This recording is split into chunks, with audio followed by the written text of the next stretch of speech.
everybody, my name is Marietta and I would like to speak about compassion today. What does compassion really mean? Or how do you live really compassionately?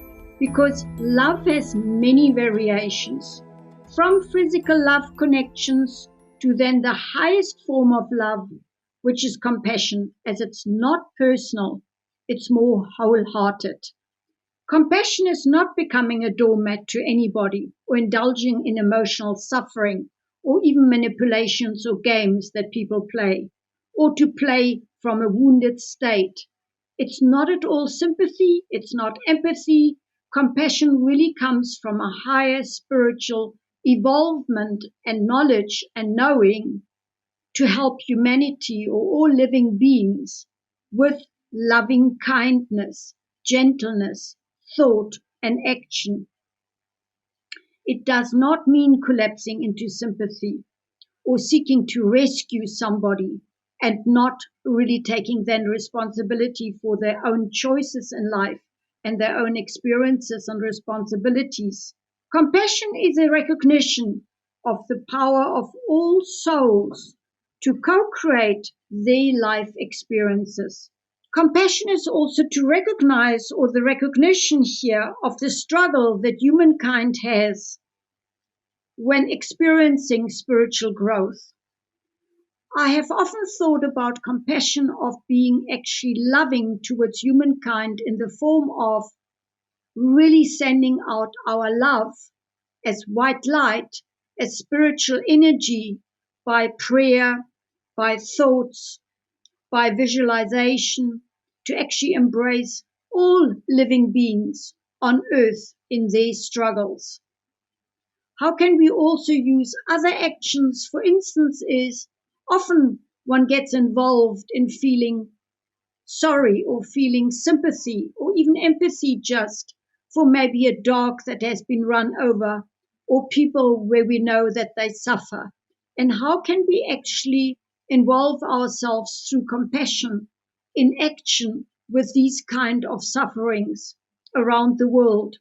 And I love to use the Buddhistic form of breathing in when I hear, for instance, a dog or a cat in need of, that they are suffering or that they are hurt, that I breathe in the hurt and the pain, where you can breathe that in as dark energy and you can feel their pain. And then you breathe out love, white light, protection, or you actually see angels going and help these living beings, and then extending it even to other animals that might be in need of healing and of love at that time of that incident that you've experienced at that time.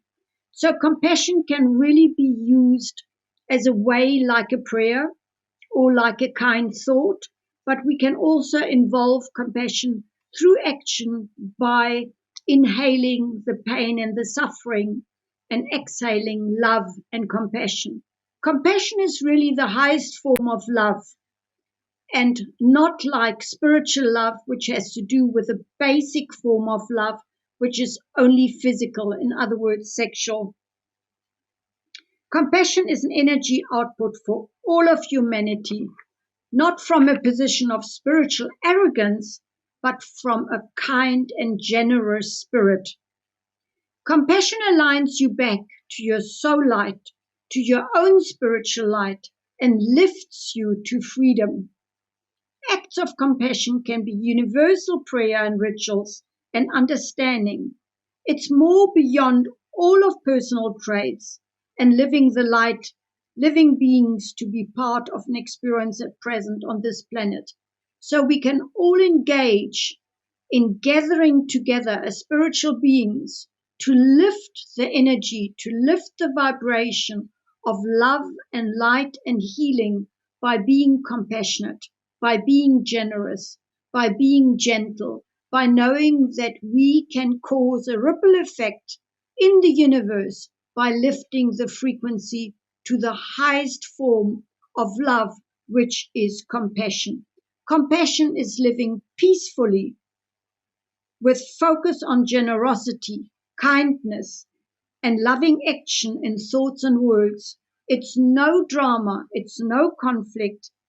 It has only to do with compassion. Compassion is also trusting in a divine will, a divine plan, and trusting all outcomes. There is no outcome expected, but only surrender to love and grace. I wish you all well for today. And if you want to get in contact with me, you can go to mariettatiernissen.com for any readings or courses or info.